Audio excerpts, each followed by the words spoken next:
Welcome. You are listening to The Travel Winds, hosted by Pete Kotzbach. This is a week. Welcome. You are listening to The Travel Winds, hosted by Pete Kotzbach. This is a weekly interview show about people who travel for work and all the ups and downs that go along with it. Each episode includes a variety of discussions with athletes, business people, musicians, influencers, entertainers, and even regular folks from around the world. Thanks for listening. Here we go. Welcome to the show. My guest today is Huck Johns. Yes, I said that correctly. Yes, you did. Perfectly. the owner proprietor of Huck Hats, based in Franklin, Tennessee. Has a little bit of a background as a lead singer, writer, producer. Yeah. But makes hats. That's what matters. That's what the hot ticket is today. No doubt about it, Pete. It's all about the hat, everything else goes on the back burner, not too far back, but yeah. Because you're still traveling, because I saw you're out here in LA. I like to travel. I've done a lot of traveling in my life, which, by the way, congratulations on your podcast. Appreciate it. Out, man, you're just climbing the ladder of greatness here with this, and the people. Funny, I don't have to be off subject. I see you interviewed a couple people. I know Rudy Sarzo. Yeah, he's awesome. Great guy. Rudy is wonderful. And I just knowing Rudy, I knew his brother Bobby as well. Played with Bobby a few times, and I still have my back here. I still have my Quiet Riot wallet, my Velcro wallet. Got my Quiet Riot, and I've been wanting to go. Now I want to go get it, but I want to show Rudy that I gotta send. But he's such a nice guy. I saw that you did Kevin Sorbo too. Interesting about Kevin Sorbo is, I don't know, in the 90s sometime, all of the Hercules stuff, all of the production was done out of Birmingham, Michigan. And I got called in to do a vocal session for Hercules, and I sang Sorbo's singing voice. So he lip syncs. That's awesome. Yeah, on one of the episodes, I don't know, somewhere nice. I thought it was a big deal. You couldn't, this back then you were still VHSing and stuff. Yeah, yeah. And I remember when it came on, I gathered everybody around and they watched and then they just kind of sat there and they're like, so when are you on? And I'm like, yeah, that was me. This is it. They couldn't register what was going on, But the guy who did all the music also did what was the one with the hand? Remember the not Evil Dead? Remember that movie? I don't know. Yeah. Yeah, he also he produced and did the music for that as well, which was, I don't know. Anyhow, I just thought I'd add a little bit more. No, Kevin was one of the so back then I did audio only podcast, and so they would either call me but I would get their phone number. But Kevin had wanted to reschedule because he was actually traveling, and so we did it all via email. And he called me the day we were supposed to originally do it, and he goes, and so I see his phone number come up, but it didn't say Kevin. It just said it was a number I didn't recognize. For some reason, I finally pick up a number I don't recognize. Mm-hmm. It was one of the most surreal things because it was Kevin's voice, and I'm like, that's Kevin Sorbo on my phone. Like, it was a little surreal. Because I just started. He was one of my very first big guests. That's awesome. Yeah, he's an incredible actor. I mean, he had a good run. He still has a good run. Yeah, and he looks great. He hasn't aged. The guy's I know. He's perfectly preserved. He's like Kenny G. Exactly. I just don't age. I don't know what the deal is, but neither do I. I was gonna say, for a guy that's 67, I look pretty. No, I'm just kidding. You look great for 68. Thanks a lot, man. Yeah, man. They let me out of the home today so I could do this podcast, and I gotta go back and eat my oatmeal and pet the cat. I'll kick him a 5 spot for it. So, being on a podcast for my hats, this is really fun, because I haven't done any podcasts yet. This would actually be my first podcast. Really? Yeah, involved with my hats. Music I've done a few, but okay. Not hat casts. That's what I'm calling this one. See, it's going to be the Huck Johns Hat Cast. You got a new show. I'm going for Huck everything. I really am. Huck, yeah. I was Huck off. You still are. I still are. You know, Huck hats, you know, Huck, eventually be Huck cars, Huck gold, Huck stock, and then the Huck pillow, you know. You know, anyhow, but you know, it's so many people have come to me now about the hats, and they have all of these wonderful ideas, you know, and I'm just like, well, you know, I'm just making hats, you know. It's me, yeah. Just how to take this into into the stratosphere is a whole nother, you know, that's a whole nother thing. I get the same stuff. Like I get the emails saying, "Hey, I'm not sure what part of the team I'm talking to, but I really like." And I'm like, "There's no team. It's literally it's me." Like, you know, because they want me to promote their hotel, or they want me to promote this, or use their services for this, and I'm like, and they think they're talking to like multiple people, and I'm like, no, it's literally just me. I miss people all of the time. Like, yeah. I just, you know, people are strange. You know, I lived in Hollywood for a while, and I know that you're out on the West Coast, and you know, you really, you just, you know, I shake my head all of the time because, you know, whatever you expect, you know, like you and I have spoken, and we have like-minded friends, and you know, so it's easy to fit into your slot. But in Hollywood, a lot of people I don't know, they it's exactly like it is on TV. It's a fantasy world. It's, you know, of all kinds of different personalities and things, and some real, some not. Yeah. Oh, yeah, of course. I mean, it's just. It's great weather though, you know. It's like one flew over the I used to call it one flew over the Santa Monica when I lived there. Yeah. You know, it's an interesting place, but nonetheless, I hear it's weird because I put the, you know, I put the Instagram thing together, and I'm doing everything myself, and I always say we, you know, give us, we us, you know, and people do the same thing. They're like, you know, I want to speak to your branding agent, I want to speak to your that, and I'm like, here I am, or no, let me put her on the line, you know. Hi, you know, things like that. I missed requests or messages because I'm still, again, long in the tooth, so although I'm pretty savvy on the internet, you know, the interweb, and but I it's arduous. I'm sure it is for you as well. If you do everything yourself, I mean, it's just you're constantly, you know, people have instant access now. They want it. Yeah, they just want people to get an answer now, you know. And I unfortunately set up that, you know, chat with me now, you know, on my website, and I'm like, oh, and who was it? C. Thomas Howe. You don't know if you know him. He was a Pony Boy. Yeah, Pony Boy. He's an actor, and I don't know how I missed him, but he sent me a message about the hats, and I missed him, and then I sent him a message, and then it was kind of like, well, I sent you a message and you didn't get back to me, so now you have to talk to my people, you know. And then when I sent a message over to the people, they were like, who are you and what do you want? You know, they gave me the, you know, he's very dependent on me, you know. And I'm like, no, you're taking this all wrong, you know. Like, he reached out to me, so I'm reaching back out to you, you know. But I've had many of those. Well, many. Almost like I almost lose a sale that way. I'm like, well, you know, because, you know, I'm not instantly ready for you, or you know, people that order hats, they want to get me on the line and talk about hat bands for like an hour and a half, 2 hours. And I'm fine with that. I love it. I love all. That's why I'm in the hat business, is really the face to face of what it delivers for me, you know. Other stuff is just it's extra.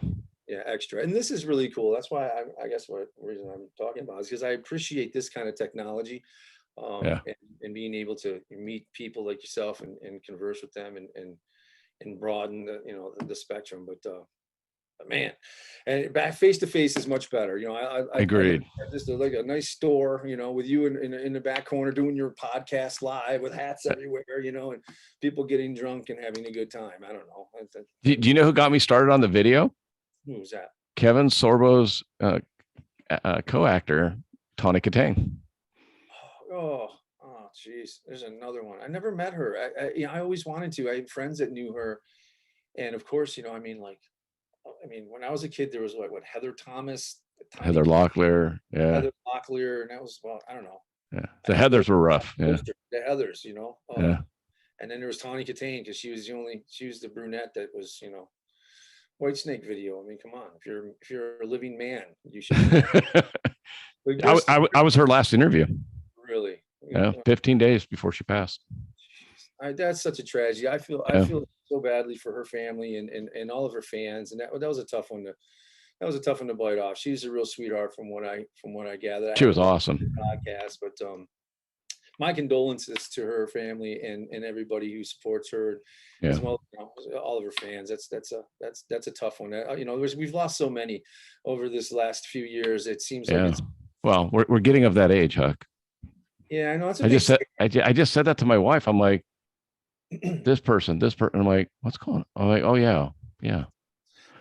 I'm that age now where if I were to pass, don't want it to happen, they'd go, yeah, right. Yeah. I'm not that. It wouldn't be, oh God, he's so young. It's like, oh yeah. Where my buddy said that. He says, well, we're going to see each other at weddings or funerals, weddings of your children. Graduation party. Yeah. I don't know. Wow. Well, at least for me, unlike other people, I didn't start all over. Yeah. So how old's your youngest? 7. Wow. Yeah, you talk about old dad. It's really it's going to be an awesome experience though for you. It's planned that way, because I've done a lot in my life. I think I haven't done nearly everything that I want, but I've been blessed with just experiences, and I always had this attitude of my younger days that I would just go balls out, enjoy everything I could, do everything that I wanted to do. And someday maybe I'll meet somebody that I want to settle down with and actually have a family. I have a 20-year-old son. He'll be 20 here in 15 days. And roughly he's great, but that was one of those things that happened that you don't prepare for.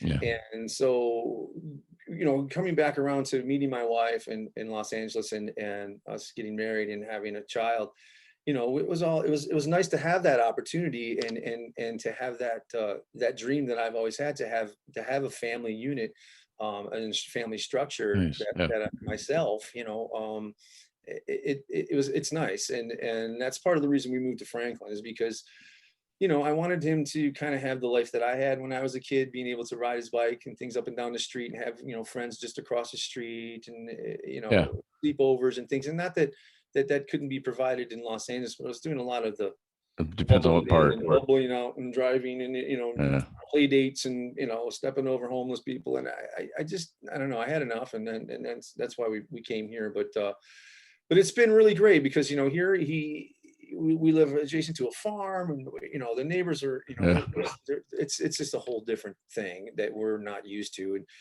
And we went back for some things, some business and a wedding and some things not too long ago, like you were mentioning, traveling. And we went to Newport Beach, where I think that's where you're around, Manhattan. No, I'm Redondo. I'm just south of LAX. Yeah. Okay. So I knew you were down that road, but we're going out there, and you're like, I'm looking around. I'm like, geez, maybe we should have moved here. We miss it so much. It's so nice down in the OC, and we considered the OC, but moving stuff, it's been a little bit of a task, just because we're so LAified. We're not. I wouldn't say we're really LA people, or we're Californians. We've been there. We moved. Just to give you a little history, I moved from Detroit to there in 2000. My wife as well. She moved from Boston to Los Angeles, and so we combined. We have 20 plus years there as Californians. So leaving it. It's tough. It's tough to leave that state. Believe it is. People they think everyone's flooding from California. Well, they're not flooding because they hate the state or hate the geography or the people. Really, it's strange. It's a lot of things going on in the world now, and I guess we're all making our moves. But I'm rambling. So what you got? I love it. Because many of the people I talk to are in the same boat here. And people are looking at Tennessee, Florida, Texas. I mean, they're Nevada, not so much Nevada right now, but they never look in the summer. It gets too, they go, oh my God, I'm never moving here.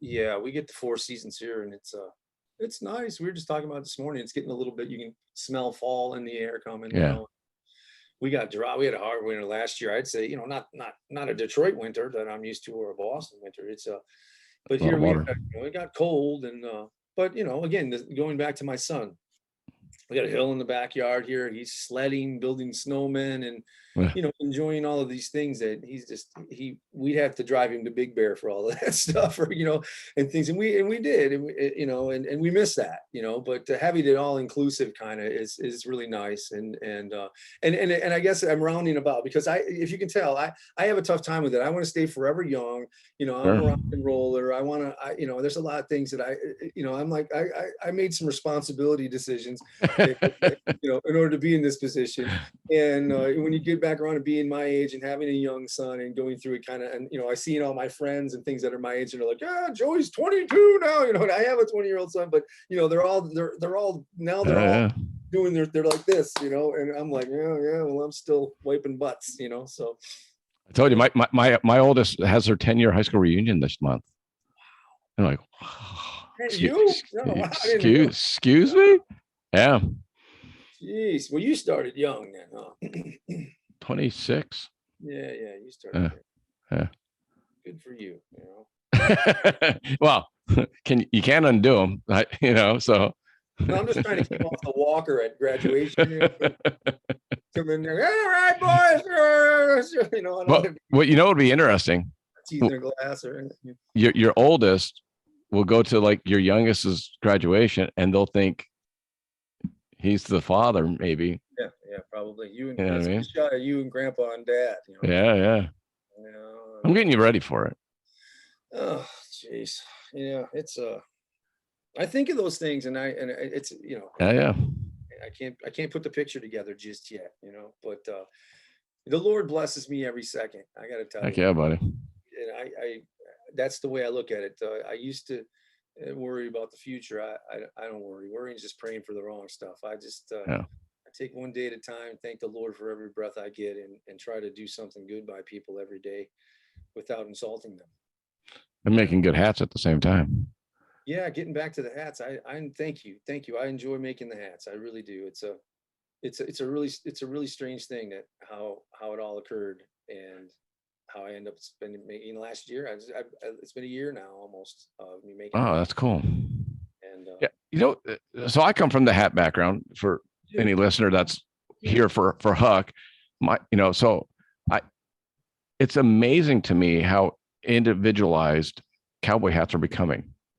And I would say more so in the women's, because men in my industry, in the Western industry, it's still a pretty non-rock and roll. It's still a pretty conservative fit. Like they'll take a hat, you know, you'll have bull riders that want a wider front. You have the roughies that want the wider front. But I mean, for someone want the taco look, but yeah, there's only like there's maybe 10 cowboy shapes or Western shapes, and they pretty much stick to them, you know. And once for the most part, like I've seen guys over the last decade, and they get different hats, but with the exact same fit.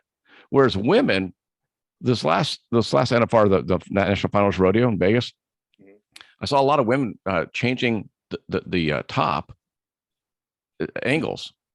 So, you know, up here on the crown, you'd have like 1.5 inches and then 3 inches.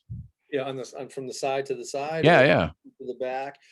I do a lot of those big, I call them the paychecks, you know, with the big fronts. Yeah. And slope down into the back. You know, I got one of those here. I think I just did. Which is kind of an odd shape, you know, but it's got a big. Yeah. And down size, you know, but these crazy shapes. Yeah. I mean, these are kind of what's happening. People want to be different, right? I mean, you know, people want their own identity, is what I've discovered, you know. And they want to be part of it. They want to be part of a club or a team or a tribe, so to speak. And the internet and society's kind of put us in that. and fashion and everything. And that's all, it's always been that way, I guess. Yeah. Yeah. Try to emulate those things. But when it comes to the hats, there's, I'm surprised at the exploration of different shapes and different styles and how it's come about to be that way.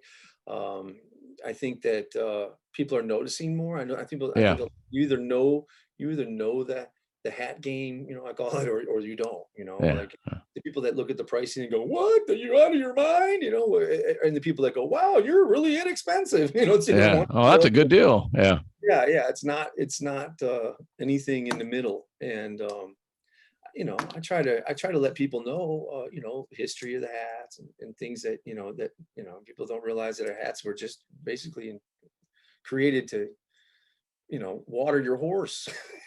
Literally. Yeah. Literally. I mean, and fan yourself, maybe keep some sun out of your faces. Other than that, I mean, there's not really was more of a use for a hat. And a lot of people don't understand the beaver felt, as opposed to like wool and things of that nature. The different X factors. The X factor. The 3X, 6X, 50X, 100X. I still don't understand all of it. Yeah. Just, I go off a feel of quality of material, when I'm creating hats. And that's why I use a lot of vintage hats because, as you know, they use better fur. Yeah, get better fur, more quantity of it. So I mean, a 4X from the 70s is a lot different than a 4X. By a lot. Do you know why though? Back then they weren't making as many hats. Right. So they would allow the beavers to mature better. And so they'd be thicker quills and all that hair. Let's see. But now they're in a hurry to make more hats. So they're not letting the beavers mature as much. So not as much hair, huh? Not as much, and the hair's not as thick. I see. Yeah, because this grows out just like everyone else's hair, thicker as it grows. I understand. Huh? That's interesting. So and that's why they're cornucopia of information, man. I mean, a cornucopia, man. I'm gonna write that one down. I'm gonna figure out what that means later. Oh, well, depends on what you're talking about. but that's it. In cowboy boots, it's the same way. They actually passed a law for caiman for baby alligators. Yeah. We had to wait a certain length of time before you could cull it because they were just in such a hurry. They weren't getting to the mature level where they could reproduce. I see. So there was about a 6 or 8 month gap in cowboy boots where the price of caiman boots went crazy because you couldn't get them because they had to wait for the caiman to mature. Oh, damn. Supply and demand. Sure is. By the way, those I was checking out those what are they, alligator skin, those black ropers, man. 11 and a half. I'm gonna be ordering me some of them. You got it. I'm gonna make those my first ropers, man, because I don't have a pair of ropers yet. And that's what, getting back to how you and I met. Well, I'm gonna get back to a lot of things that we haven't even talked about yet. I know. If talking was a pair of shoes, Pete, I'd be an outlet mall of shoe stores. Okay. I'm with you, brother. I got a lot of stories and a lot of things that talk about. There's no doubt about it. So I'm with you. Do like podcasts, 9 podcasts on stuff. But how we met was Amy Keene. Yeah. Yeah. And Amy Keene is probably one of the most wonderful people I've met since I've been here in Franklin. Yeah. Outstanding. And she, she goes, she told me I would roper boots, and I went, I'm from LA, Yeah. Detroit, I know boots, but roper, I've heard of roper, but tell me about them. She's like, everyone wears the best boots in the whole world. I'm like, okay. Then I did my research. I'm like, they are the best boots in the whole world. Yeah. And then she told me about you, and here we are, so magic happened. Amy's awesome. Yeah, she really is. She's a go-getter, and she's been helping me a lot with the hats. She fell in love with the hats. We did the Homestead Festival for Rory Feek. He's got a farm out there. We're a great guy. Another good guy. Really we sponsored him and his deceased wife for a long time. And then he would come to our booth so I work at NFR, and then a lot of our low cash, Joe Nichols, a lot of the country, Cowboy Troy, they would come and sign autographs. And so I managed the one booth at Mandalay Bay. So I'd have to set up the autograph signing booth and get it, do you need water? Do you need this? Super nice people.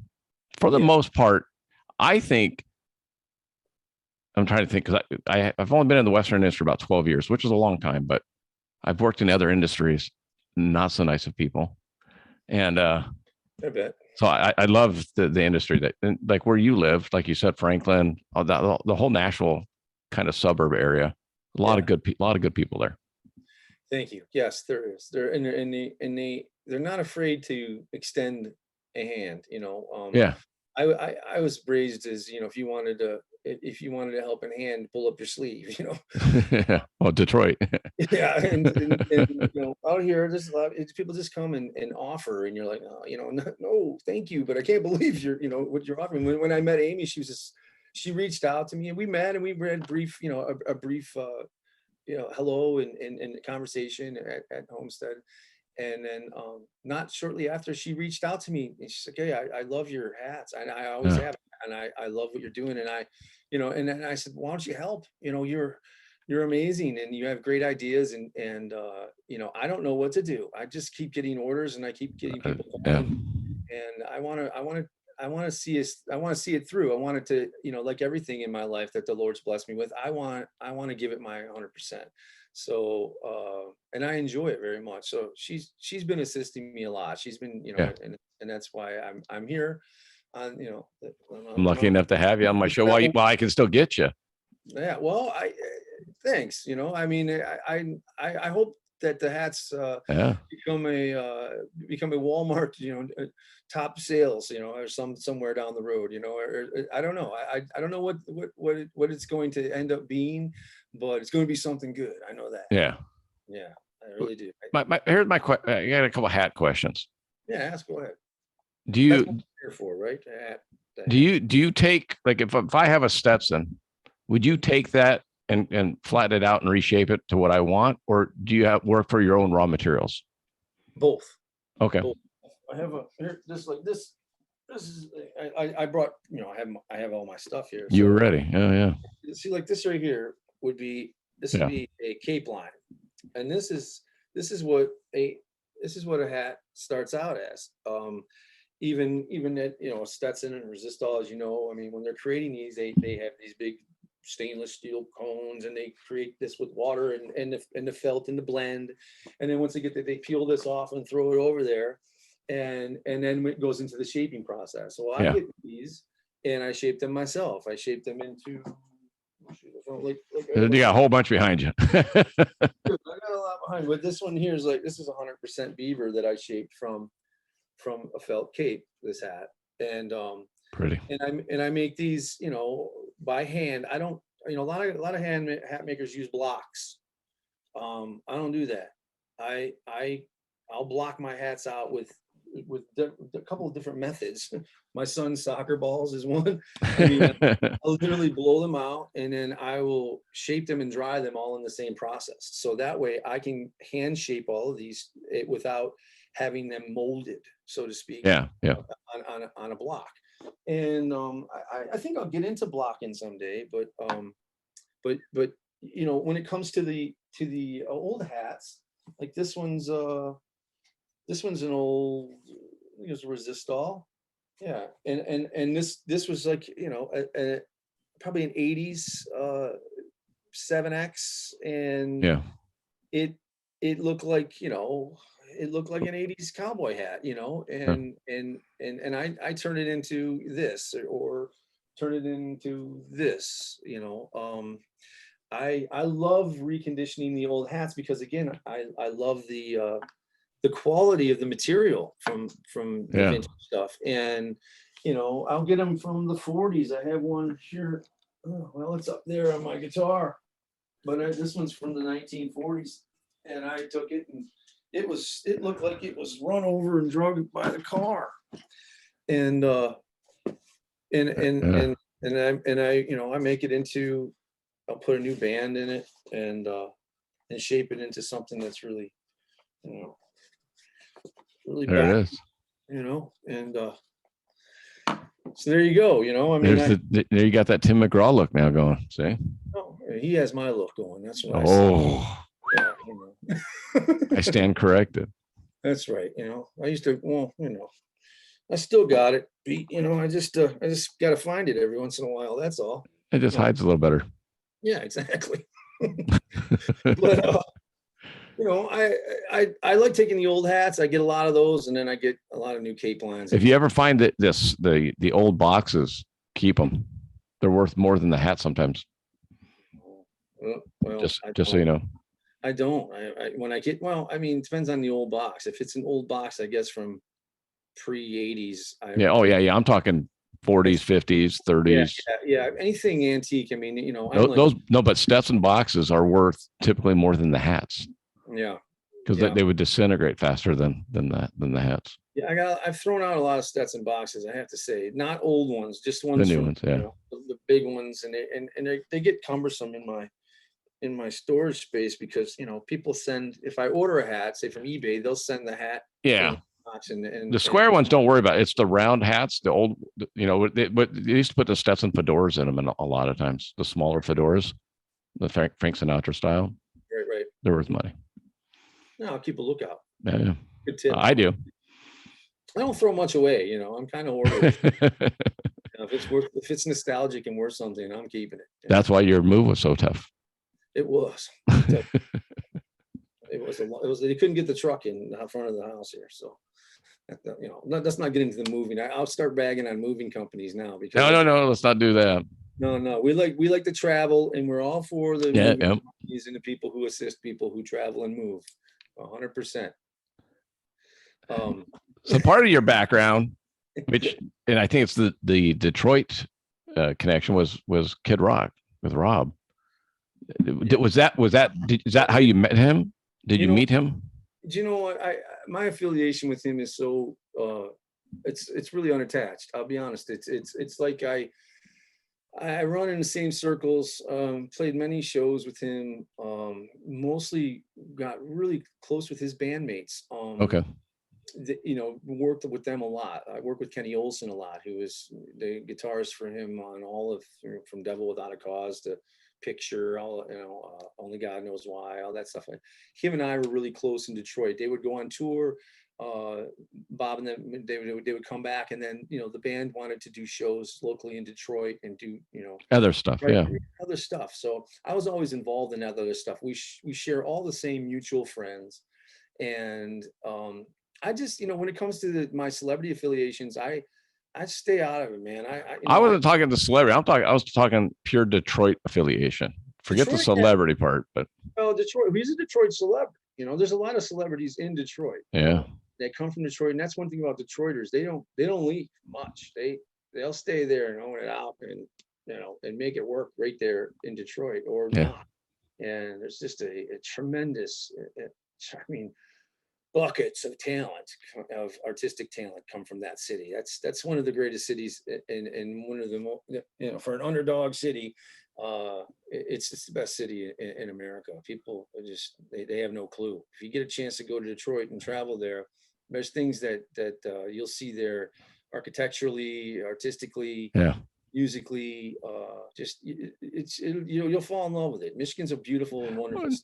No, you won't. Yeah, you will. You will. No, you won't. No, you won't. You'll fall in love with Detroit. You will. No. So my wife's from Fraser, right? Yeah. I told you that. And then my family's from Ohio. So there's a big kind of. Yeah, well, Detroit though, come on, sports and entertainment. Every show goes through Detroit. That's how I really ended up in Los Angeles. Absolutely. Is everybody comes through Detroit, and I was fortunate to be able to meet a lot of those people that were traveling through, and well, that's because I think there's Motown obviously, Hitsville, and then just the amount of people that moved there that had talent, and then the General Motors brought in a lot of people, and a lot of those people had talent that were undiscovered, and they would go to Hitsville and get discovered. Mm-hmm. I one of the guests I had on the show was Jesse Peck, who sings for the Spinners. Yep. And a Detroit-based group. There's only one left of the originals, but Jesse's first concert that he ever went to was the Spinners. And now he's the bass singer for them. And he's our age. That's how things happen, though. Yeah. you have to, anybody that wants to do anything in this world, what I've learned is that you have to project it. You have to see yourself somewhere and be connected to it somehow. I mean, Yeah. you have to, everybody that I've ever had any kind of connection with, I know I've had a connection somewhere in the past that I just wasn't aware of, Yeah. or didn't understand how I had set myself on that path at that time and didn't realize it. You're But doing that with hats now, right? I mean, just like meeting me through Amy, like, what are the odds? Exactly. I would not have met you. Yeah. I wouldn't have understood any of the things that you do that are tremendous if I wouldn't have made hats. I wouldn't have met Amy if I wouldn't have made hats. So, and now I'm doing hats for a lot of people. A lot of people in LA, a lot of people here. It's nice. I'm flattered by the reaction. Yeah. There's my hats and my creations. It's really it tickles me very much. That's why I want to do it more. I want to see more people smile. I want to see more people find their hat, and be a part of that. So I'm very blessed that way. Yeah, you're on a good journey. I am. I'm on my way. You're still staying in the music kind of, right? I mean, you still have. Yes, I've always got irons in the fire. So yeah. Music, when I met my wife out in Los Angeles, I was in a band called Black Robot, which was, it wasn't really, I mean, I wouldn't really even call it a band, actually. Because I don't really, I never felt the complete camaraderie of having a band, because I made the record with a bunch of other people. Yeah. And then had to put a traveling or put a functioning band together, because my affiliation with a lot of people in the industry, they're all working musicians, who most of them, like Rudy Sarzo, they got gigs. I was just gonna say, that's how Rudy got with Ozzy. Yeah, he was with Quiet, right? Randy, so he didn't record Blizzard or any of the or Diary of the Madman, but they brought him out on tour because the guys, they didn't want to tour. Yeah, it was weird. Yeah, his brother Bobby was the guy who replaced Randy Rhoads immediately, because they needed somebody. They needed somebody to jump in and be able to play to his potential. And so Rudy's brother was the guy. He was in a band after that, or during, maybe, I don't know if it was during or after the Hurricane. I don't know if you remember Hurricane. But that was Bobby Sarzo's band, and he's a monster on guitar. That'd be tough filling in for Randy, though, right? Oh, and that way, jeez. I couldn't imagine, that whole thing. I mean, I just watched that new documentary. Did you see it? They have a new documentary on Randy.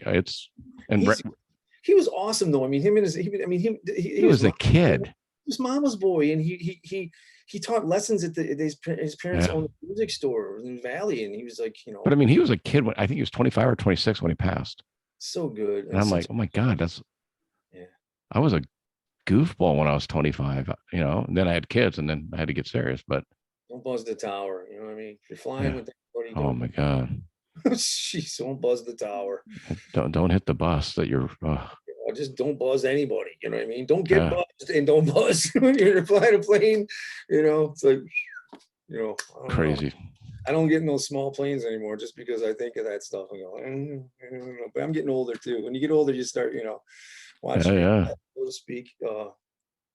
But music wise, yeah, man, I'm always writing. I'm always contributing. I got a couple of songs coming out in a movie that I got a role in, actually. Are you wearing a hat? I am. I'm wearing in the movie. I'm wearing this hat. Yeah. The open road. Yeah. My hat. This is the one I live in, and I got one line. I'm sitting there next to all of these actors that I recognize, and I'm like, so what's your line? And they're like, I have a line, like, so you're just sitting there, it's really, and I got the line. Just one quick line, it's good to know people, but I'm excited. It's gonna be launched here by the end of the summer. They're gonna have a big release at the Chinese theater, and it's gonna get in all these festivals. Hopefully one here. They're talking about having one here in Nashville. Would be great. But I'm excited about that. It's got a lot of my music in it, and a lot of prominent music. But I'm rambling, but I wanted to go back to when I met my wife. I kind of made a decision then. It gets coming into my 40s, and here I am. I'm on these stages in Hollywood and doing these things, and I'm looking at the crowd, and frankly, I felt a little. I don't know. I felt like I just didn't. I felt a little like I needed to go to the next level of maturity in my life. I don't know how to explain it. It's just I wanted to entertain people, but jumping around on a stage and doing rock and roll songs, sex, drugs, and rock and roll kind of thing. I just thought, I don't know if I want this, and when I met Carrie, I was like, no, I want that. I want the things I have now. And I started heading in that direction. So it kept me involved in a lot of different things artistically, and sent me off into different directions that because I was so music focused. But prior to 2011, I'd say I was pretty heavy in hustling and being involved in the music industry and working with tons of different people out in Hollywood and tons of different successful artists, and that was the thing when they, I would write songs with them, and I amassed a lot of music with a lot of great writers and people. They would go off and do their tours, and then I'd be, and they'd be like, listen, man, I'm gonna talk to the agent, we're gonna get this thing going, because I was collaborating with them, but they already had their structure of things, and if you're a manager or you're an agent, or you're a company or record company, and you have artists that are in place, it's the same thing. They come in, they go, well, no, I'm with this guy. We did this. Listen to this. And they're like, you got your thing. Well, yeah, we'll give it a listen, and it just kind of, you get shuffled around,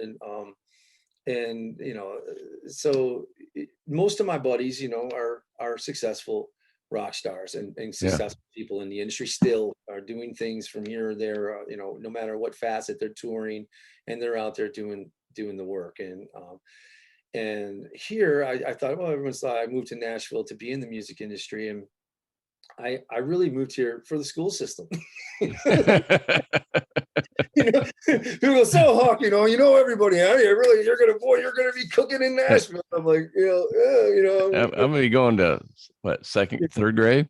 Yeah, I'm gonna be coaching baseball this year. Head coach, so hats have reconnected me a lot of ways with the industry, because it's easy for the people I know to call me or to stumble or finally look at the message I sent them and go, holy crap, and let's write a song together, or I got a song about hats. I mean, I've had them send me songs. Oh my God. And it's awesome, So I'm going to send you a message saying, let's write a song about podcasts. Yeah, it won't work. You can do it. I mean, I can get the guitar. No. 10 minutes. But yeah, music is always a part of me and always a part of my life, and it's something that I haven't jumped into the pool yet. I'm not reluctant. I'm just cautious, because I think in some ways it's a bigger pool. I mean, and I don't know, but I'm blown away. So my daughter moves out. She lives outside of Knoxville, my youngest one. And we have friends in Nashville. My wife's going back there at the end of next month, end of September, for an opening in downtown. One of her best friends, his husband, is opening a theater downtown Nashville. But if anyone of my listeners has never been to Broadway, it's a cornucopia of musicians and singers. I mean, on 3 levels, you can have different, in the same building, the same restaurant, 3 different bands playing at the exact same time on 3 different levels. Yeah, and they're all pretty good. Oh, there's I mean, unreal talent. The guy pumping the gas. Better than you. Our waiter, who was was the last night we were there. He's like, yeah, I'm a musician. So I look at him like he's a real singer musician, and he's also my waiter, at the steak shop. That's me. Yeah. I mean, that's right. You're that guy, So yeah. But I never, it's everywhere here, and like you're describing, it's three levels, 3 bands. They're all in open air, and at 11 in the morning. You know what I mean? On a Saturday, we walked up to get breakfast, and we're like, they're already playing. Yeah, and then you got the girls going by and the bachelorette parties. Yeah, they're in the rolling hot tubs. It's 2 blocks, or is it? Yeah, it's Yeah. two blocks of insanity. Yeah. I haven't jumped into that pool either. Yeah. I just because I'm afraid that I'm gonna drown. If It, I go down on the Broadway, I'm gonna end up drowning or something. the best story we had was we were just off Broadway getting some breakfast and down by the Gulch, and there's a group of Amish women, like 6 Amish women, and one of the jacuzzi buses goes by, and there's like a male stripper doing his thing on a pole, and this is 10:30 in the morning, and he's in a man bikini with all these girls screaming, and they go turn the corner, and I'm watching the Amish women do this.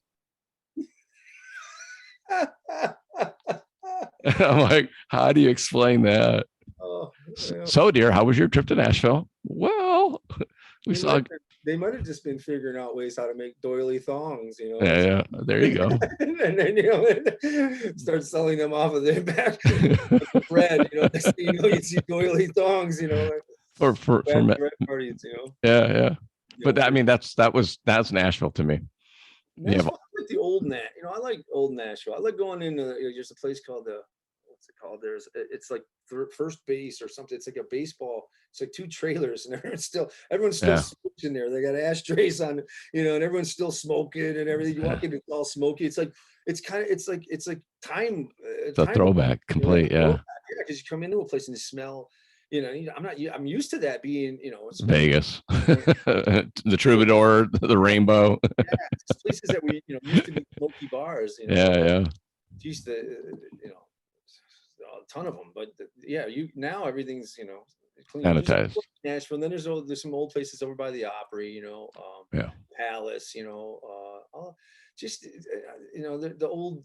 I like the old Nashville. I really do. I like old everything. I have to say, I'm very nostalgic, and I like the history of this town. We live in Franklin, which is got a tremendous history, Civil War history. You can go see battlefields. I mean, just. Yeah, and speaking of that, that's another thing with the hats that I've done is oh, nice. Yeah, you have. When I first come here, I thought I'm fascinated by history, and so I just went. I go everywhere, around here looking, and I brought my car. I have a '71 Volkswagen Beetle convertible that I built out in LA. Just from over time, I'd work on it out in the road and the streets and stuff like that, and part of it was just the therapeutic, and the other part is because I'm from Detroit, and wrenching. Car guy. Working on a VW though, it's kind of weird. Yeah, should have been like you should have said like a Buick Riviera or something. Yeah, Grand National would have been better, but I got the bug because I grew up in one. My dad still has it. My dad has the 78 that my family bought in Vermont off the lot. I'll never forget. I was like my son's age. I was 7 years old. Yeah, and then they were on the lot. There was a yellow one and a white one and a red one. My dad bought the red one, and we drove it back to Michigan for a family trip. And so nice. I grew up in the back, and that was our family car when I was a kid. So when I saw the one that I have, it was the same exact car, but it was a '71, which is the first year of the Super Beetle, a little longer and older, obviously. But so I just fell in love with it and built it up. So I couldn't leave it in LA. I don't know. I just didn't want to sell it, so I had it shipped here. And I drive it around, and I was doing a lot of that in LA, taking pictures. I got a nice camera. I like photography a lot. Yeah. So I was going around historical places, and then through COVID and the riots and all of that stuff, I was driving around shooting everything from the car. So I amassed like 2,500 photos of different various things and awesome stuff. I always wanted to have a gallery. And when I came here, I went to the Franklin Main Street Fair with the family as soon as I got here, and I was just blown away because I grew up. My parents owned an art supply store when I was a kid, and my mom is an oil painter, and my father he's a builder. I mean, so between the both of them, and very, very artistic, and they love antique. They just love cool shit. So they are constantly introducing me into these things, and my mother did a lot of these festivals. So I grew up as a kid just kicking around in my cutoff shorts at these festivals all the time. So when I came to Franklin, it was like because again, like a time You're there. Yeah. because it's such a big festival that they have here, and it's real with real artists, not a lot of crocheted or things made out of pop bottles. I'm talking like fine art, and hundreds and hundrds of booths, and I was just amazed by it. And I thought, man, I need to put my pictures here. It's a gallery, and lo and behold, a year later, I'm in with the hats, Yeah, you're one of them. Yeah, and I have a booth. I'm one of them, and I was just so happy to be, that the Lord brought me that, so being a part of the of Franklin and this community and the history of it is wonderful. So I started looking around, and anyways, I went over to a couple of the barns they're tearing down, a couple of places that were perfect, and they had stuff laying around that they were just throwing out and tearing up. And when I got here, it was just about the time they were starting to decide whether they were going to renovate these things or replace them or demolish them and develop. And they saved a lot of them, but I pulled nails from there. There's still some really cool buildings there. Yeah, I got all of the old nails. I'm looking at these nails and I'm like, these are hand forged 200-year-old nails. They would just break them off and that was your nail, And so I got tons of them, and then I became friends with the people over here at a couple of the historical buildings, and they do a lot of excavating throughout the battlefield of Franklin. Franklin, if people aren't aware, had the biggest Civil War battle of the Civil War. When they say the biggest, it was the most casualties and the most. It was pretty brutal. It was a short amount of time in hand-to-hand combat, and it was the ugliest of all of them. And what the people at the time were subjected to here in Franklin was just devastating and unbelievable. And the two buildings that were prominent in this battle are still erect and still there. And the battlefield is slowly being brought back, and they're appreciating the history more now. And whereas then they were trying to cover it up and hide from it because it was such a devastating thing that they didn't want to be associated. And now, people are, in today's world, people they're buying it and growing. They're not developing it and building. But then they dig and they find all kinds of artifacts. So I get these artifacts, a lot of buckles and ornamental pieces that actually come from the soldiers themselves, and I incorporate them into the hat. So I was gonna say, put them in the hatband. Yeah, so that way the hats have even more historical value than usually the older ones. I'll find, if they're from the 40s, or if they have that feel, I like to add the aging to them. I'll add these things in there and try to make every hat have a story, be it from here or from Detroit, or be it from Los Angeles. From there, I've done legacy hats, people's grandpa's hat, like you're saying. If I had an old hat, send me your old hats. Contact me if you have a hat that's in the closet, as long as it's made of beaver felt, some kind of fur, a rabbit, beaver, camel, not straw, not straw and not wool, because once you don't hold. And I can do straws. I do straws all the time, but beaver felted hat is something that'll last generations, and obviously, and a lot of people don't like the style or things like that. I'll rock out a new style of a vintage hat, and it'll become your hat. It'll become something every day. And if you have pieces of things that that belong to grandpa that you would like incorporated in it, I do that too. And the reaction is wonderful. People, it gives a whole new meaning to the item, and I really feel, and I think that's sums it up with my love for the hats, is that tangible things can, they have history, and history has soul. And there's a lot to be learned. And I was a kid when I grew up, and if I walked into my sister's room and all of her stuffed animals were everywhere, and I do this with my son all the time, I'm propping them up and putting them so they have a chance to see the room as well. And I know that may sound crazy, but I'm not materialistic. I believe that things have a purpose in some things, and intangible items can change people's perspective and change people's feelings about things. Absolutely.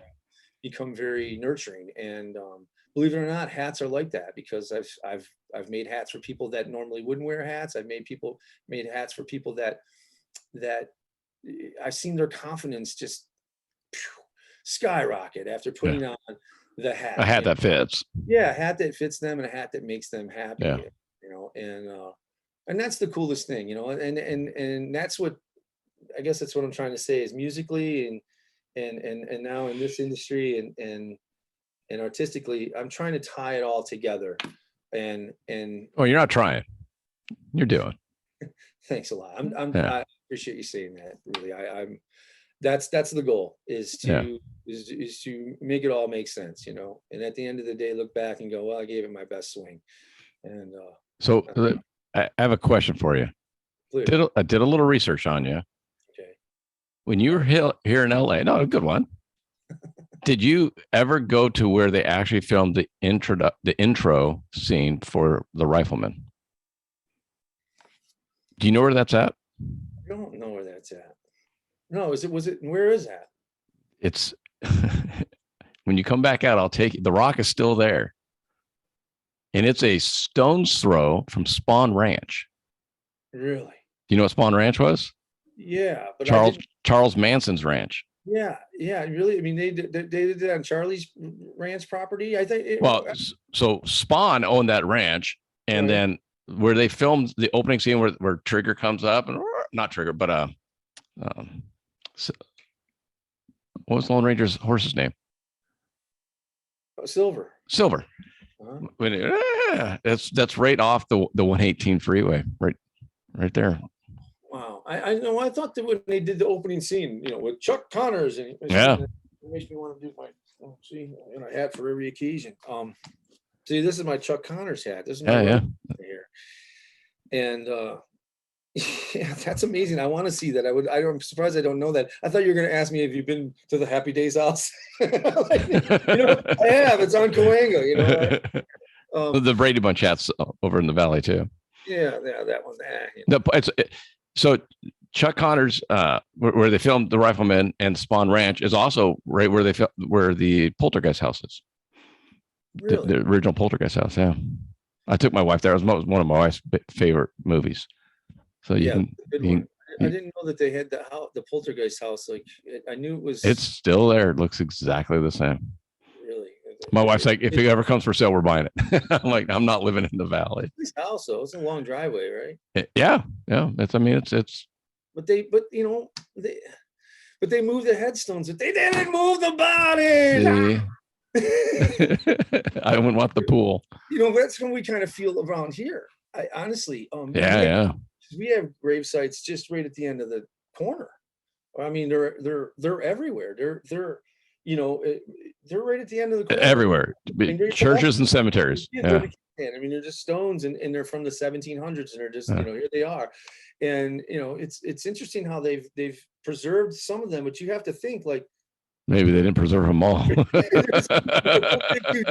Don't dig too deep. You know, I see the dog coming in with a strange bone. I'm like, hey, where'd you get that? You know, there's a lot of that vibe around here in Franklin that you can feel. You know, that's why they have ghost tours and all of that.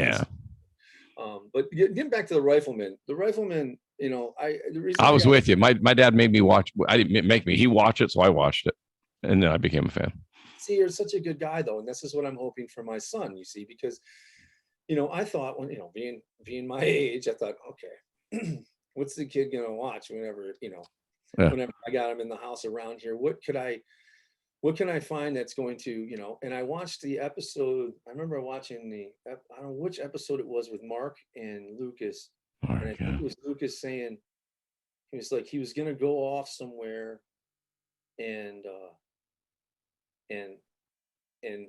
he knew that he might die, knew that he might get shot, and he said his goodbyes to Mark and everything, and they always kissed on the cheek, and I watched it. I don't know, and this tear rolled down my eye. I'm watching this, you know, just Rifleman episode, and I'm like, wow, this relationship with this father and son, you know, and I'm like, this is it. I'm like, how many episodes of this? They're like 180 episodes. I'm like, we're streaming, you know. We can make that happen. I watched every Rifleman episode with him, and as he grew, you know, he'd be like, da, da, da, da, da, da, you know, pow, pow, pow, and doing the Chuck Connors, and he knew who Chuck Connors, and then we rolled in the Rawhide. But the Rifleman's always been really dear to me. So making this hat, was a big deal because I wanted, and this is a vintage hat that I took and reshaped, and I just redid the entire hat, and I wanted to make it exactly like Lucas McCain's hat, and then I threw in these buckles here. These 2 buckles are from the Battle of Franklin. They were found on the battlefield, so it's pretty close with the conscious and the colors. Everything's right, and the shape is definitely right on. So, you know, my son says, "You can't sell that one, Dad." And I'm like, "Listen, everything's for sale." So, yeah, because I can make another one. Yeah, I can make another one of these. I never make the same hat twice, so it'll be different. You know, that's one thing about my hats. You know, my father, he's concerned because he's like, "How are you going to mass make these hats? How are you going to be able to live up to these orders?" And I'm like, "Dad, you know, I don't know, but I'm gonna, you know, I'm figuring all of that. Yeah, we'll get there. And we'll get there, you know, but I'm still small on the chain, but you know, it's nice to have different, you know, as you were talking about Ozzy, my buddy, I'm hanging out, another story. I'm hanging out at the farmer's market here, I don't know, 2 Saturdays ago. And I'm there with all my redneck buddies here in town, you know, I call them my redneck friends because they are, you know, but they have farms and they're really well established and wonderful people. And we're sitting there because my friend's daughter was playing, and he has the Wilson family farm, by the way. I'll put a plug out there for my buddy Ace. He's wonderful. And so anyways, his daughter Sammy, who's a wonderful singer, and she's coming up. I think she's Sammy's like 17, but she plays the farmer's market. She does a great job. So we're sitting there listening to her, and here comes this guy. You know, he's got the long black hair. He's all in black. He's with his wife, and I look, and I said, "Tommy, Huck," you know, and we embrace, you know, and I hadn't seen him in a long time, and I come back, and they're like, "Man, who's that long-haired feller that you knew?" You know. You know, not so much, you know, but who was that? You know, and I said, can be. Yeah, I said that's the drummer for Black Sabbath. Oh man, that's my buddy Tommy Kilfettis. You know, he's like, "I just moved to Brentwood. It's so great here. We got out," because he was in like Rancho Cucamonga or something like that. He's like, "Yeah, you know, I'm out here now with the family. We got to get together, dude." And so he texted me because he just did this big, I don't know where they were, over in England, I think, and Ozzy and that makes sense. Did this soccer thing or something, football, you know, and they did like the halftime or something kind of thing. So it just blew up the internet like this week. So I sent him, I was like, "Man, you killed it," you know, because there he is doing Iron Man, you know, like Ozzy and Tony Iommi, like, dream come true. Yeah, I mean, you know, come on, you're gonna be a rock drummer. I mean, you're playing with Black Sabbath, you know, you're doing Geezer Butler's gig, you know, it's pretty cool. And he sent me a message back. "I needed a hat." That's all he said. "I needed a hat," you know, and I'm like, "Well, come on and get one," you know. So you know, orders are coming in from LA. I did my buddy Brendan Wayne. I did John Wayne's grandson. He's and there's an interesting story there. And listen, if I'm talking too much on your podcast, you know, no one wants to hear me talk, Huck. So we're good. Like I said, I got plenty of them, but I went recently to LA, and I made a hat for Brendan Wayne, who is Jennifer Wayne's cousin. Jennifer Wayne's, and she's a really successful musician here in Nashville, and they happen to be John Wayne's grandchildren. And Brendan, we used to call him Danny Wayne. He worked at a place called The Lobster. I'm sure you know where The Lobster is, there at the Santa Monica Pier, right up at the top of the restaurant. And we'd go down there. You know, we did this trifecta of drinking, then down to Big Dean's, and then went up to The Lobster, and then we go over to Shay J's, and you know, this is me and my crew, because I lived on the west side there. And so bringing it to current, I'm talking to my actor friend Eddie McGee, who's in the movie that I'm in, coming out here soon.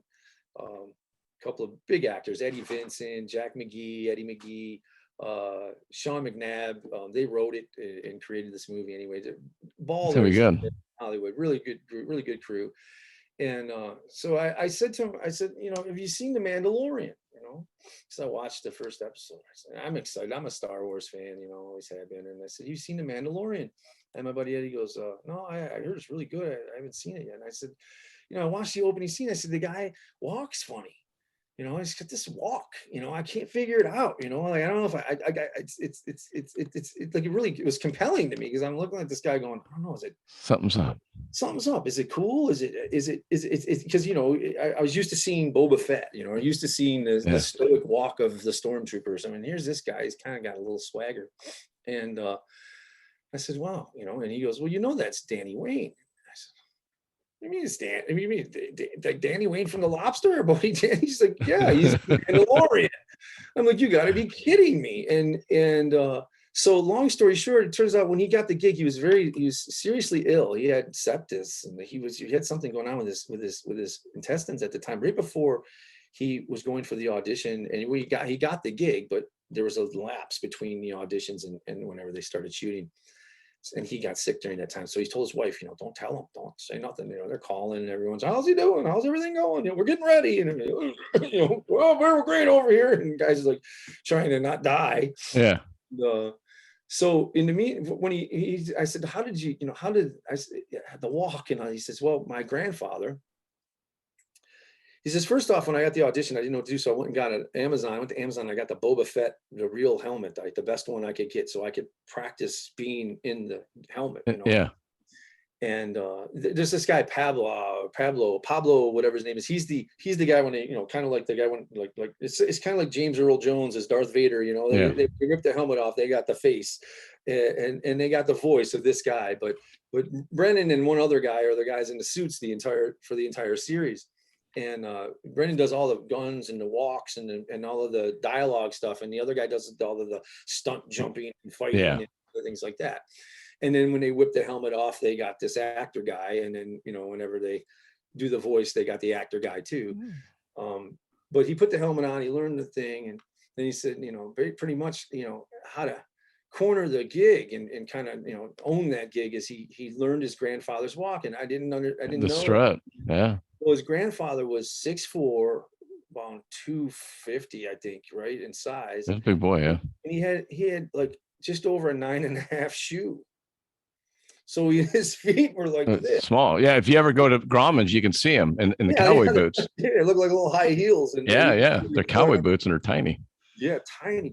And that's right. So he walked on his toes, and then he had a little hip displacement, you know, and so that's what caused that whole John Wayne walk. So he studied his grandfather's walk to perfection. So when he went to do the Mandalorian, he, you know, that's what, you know, he said that that's pretty cool. Carl Weathers said to him, like, man, you know, because they kind of figured that they figured out that he was sick. He was getting well, but he had lost weight, and they kind of were like, what happened to you? You know, so he kind of got, I think he got a little nervous about keeping the gig. He was only episode to episode. He never signed a contract for the full series. Yeah. So he was kind of like thinking, I could be outs at any minute. So I think he kind of came up with this idea of walking like his grandfather to kind of seal the deal, because once they had to keep him. Yeah, once he did the walk, nobody else could do the walk. You know? Yeah. So that's smart.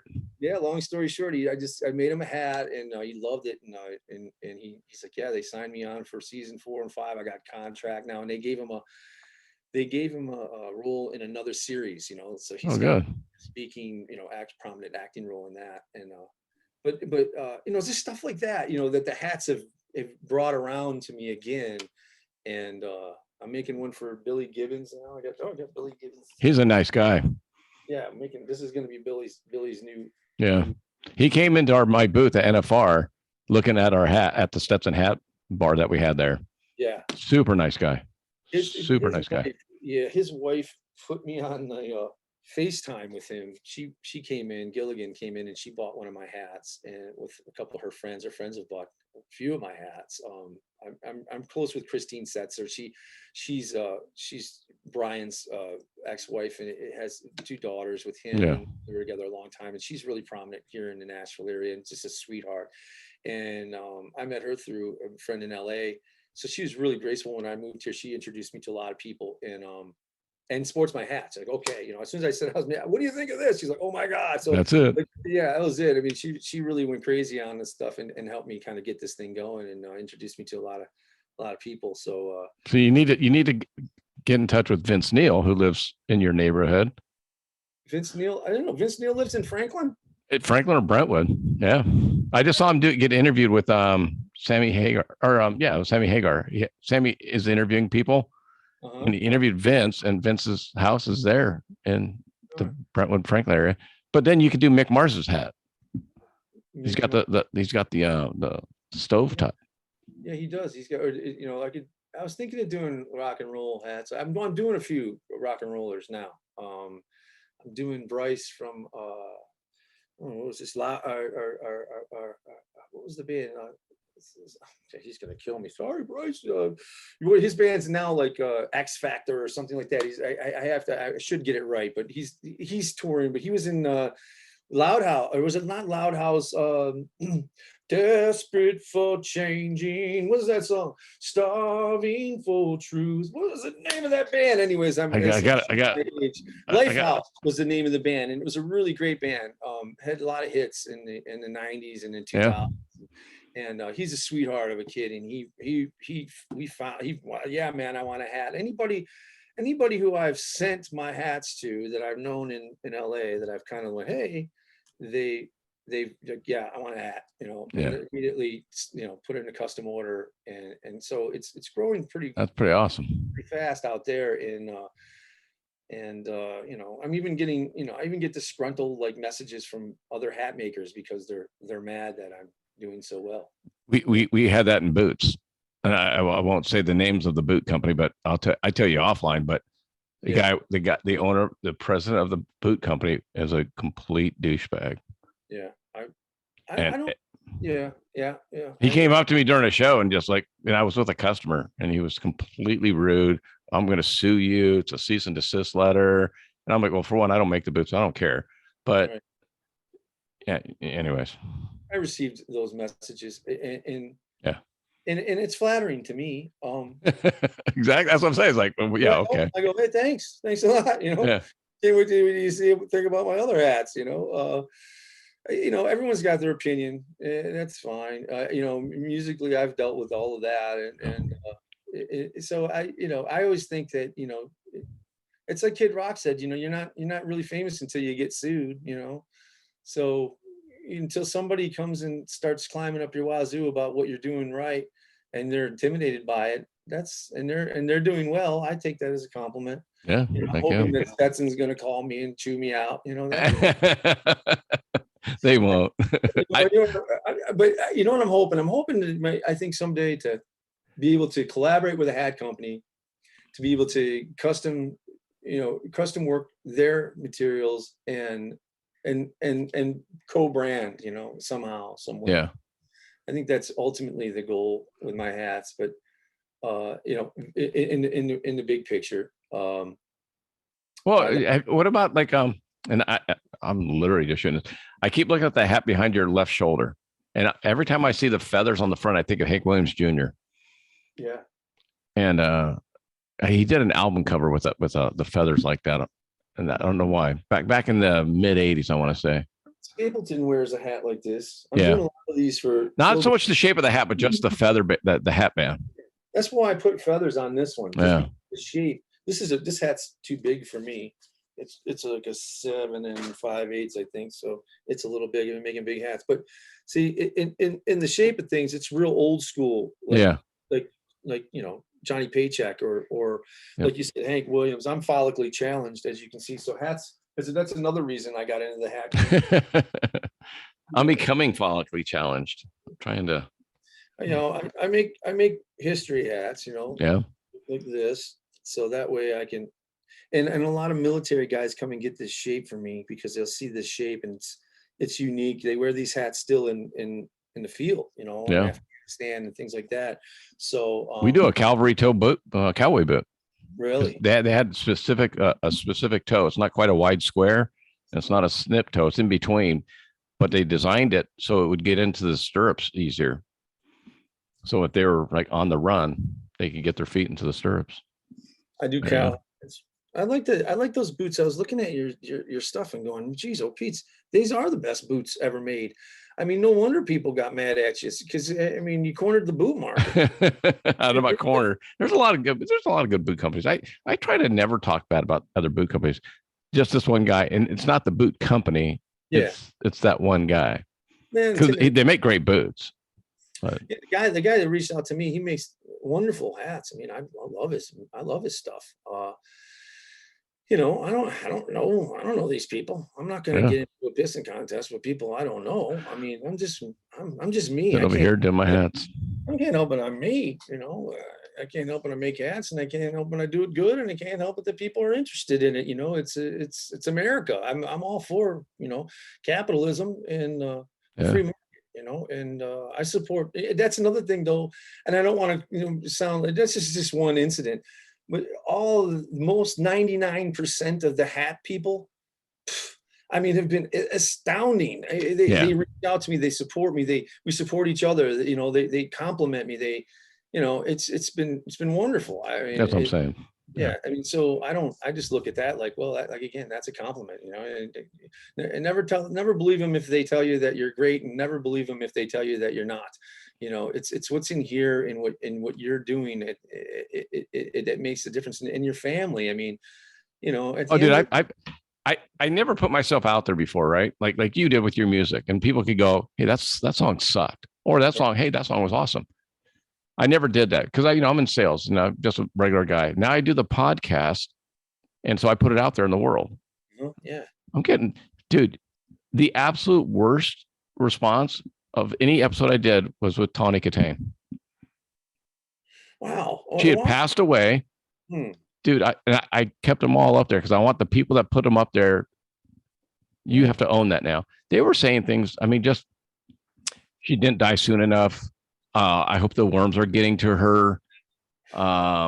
She was blah blah. This model was a better person, and I'm like, she just passed away. Like, and you're wishing worms to eat her? Like, what are you talking about? I interviewed Hidon Gracie because he was one of my instructors in jiu-jitsu. Wow. And I didn't want to talk to Hidon about jiu-jitsu. I want to talk about travel. And so we talked about, the places he's been, the people he's met, and he's now taking his family and his kids. I got a really nasty DM saying, how dare you have one of the Gracies on and you don't even talk about jiu-jitsu? Why would I listen to your whole show and with a black belt in jiu-jitsu and you didn't even... I'm like, well, he's done like 50 other podcasts about jiu-jitsu. You can take a class with him tomorrow. Yeah. If you want to hear his thoughts on jiu-jitsu. Since the it's nasty though. I'm like, oh my God. I think since I don't know how do I put this? Since we had President Trump in and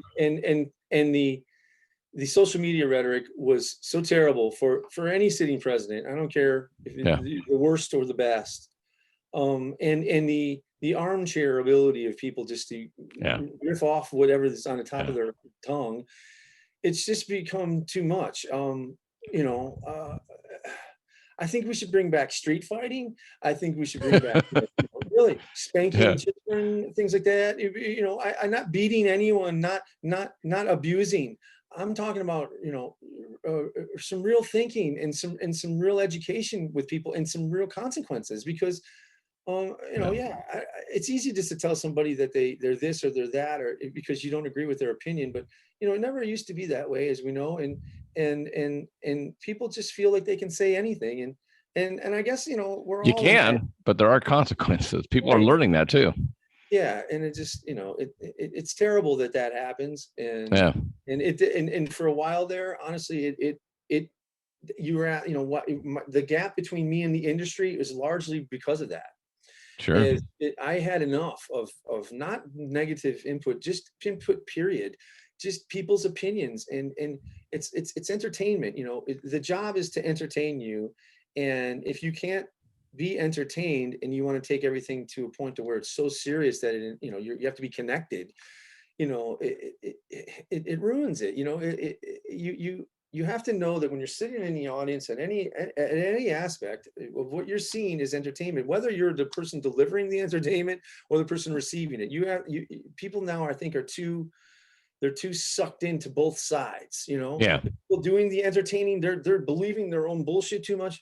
And excuse my French, but the people who are watching, they're believing the BS too much, and they're getting too attached or involved in it, or emulating it, or letting it become their existence, or something, their paper doll, so to speak. And I was having a good time in music and having fun, entertaining people. And like I said, one day I just looked down there thinking, I don't know, I always say I lost faith in the fan. You know, they used to say, you know, the fan lost faith in the band. You know, I honestly, I lost faith in the fan, and it's taken me a little bit to get back into appreciating, you know, people's opinion and where their direction is and where their true heart is when it comes to these things. Because I've seen, like you said, some of the most terrible things spilled out on the internet and in social media where you know, and even been put in positions where I have had opinions where I've regretted, you know, because I've frustrated. And so I've learned to keep my mouth shut. I've learned to listen more and kind of not watch the news or watch people's opinions. Like, be really selective on what I get involved with and who I get involved with. And I want to be quiet now about the history of things, because I always end up not finishing the story. And I would like to talk about traveling, because I love to travel, and I love the fact that you have traveled everywhere. I mean, in the US, you know, who travels more, by far the most? Musicians. Well, yeah, but the ones I've interviewed.